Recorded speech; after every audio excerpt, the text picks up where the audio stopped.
Goazen, Lotx! Bai! Iepa! Iepa! Iepa! Iepa! Ze ilusioa, Poch! Gogotsu nago nire lehenengo tomateak eta kalabaza jasotzeko. Eta lorontziak non daude? Osabak hemen digutzi zituen azkenengo aldian. Ai! Hemen daude! Oi, baina oso itxusiak dira ez da.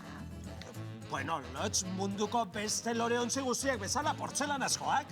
Oi, ez, Poch. Nire tomatek munduko loreontzi politenak merezi dituzte. Bestela ez dira berdinaziko? Ba, ez da, gira, bai, pertsonalizatu egin ditzakegu. Begira, Lotx! Ados, zaz gaitezen!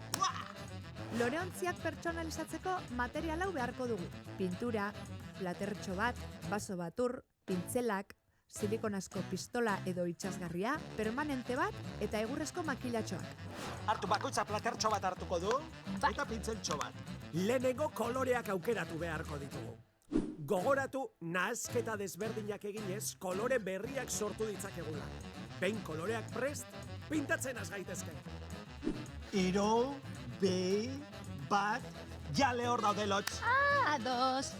Loreontzia zikatzen denean, atza gustuko pinturatan sartuko dugu, hau atzmarkaz betetzeko.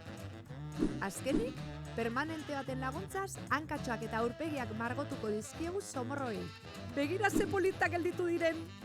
Aizu, zergatik ez dizkiogu karteltxoak egiten bertan zer dagoen jakiteko? Boa, zoragarria iruditzen zait. Kartel txiki batzuk ere egin ditugu egurrezko makilatxoak pintatu eta itxatxiz.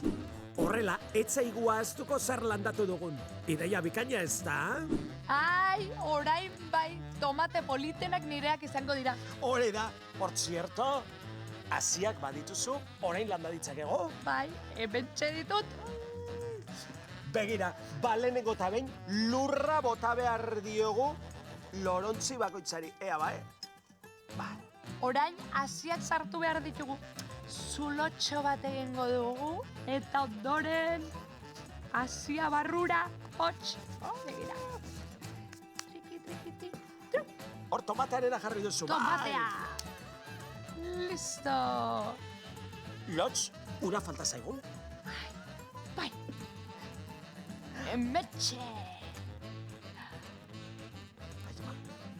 Lotx, baina euskal honoizkoa den urrori? Bueno, ura ez da iraungitzen! Zuk badiozu? Hai, ate magikoa, Lotx! Ai, guazen! Azkar! Iepa! Iepa!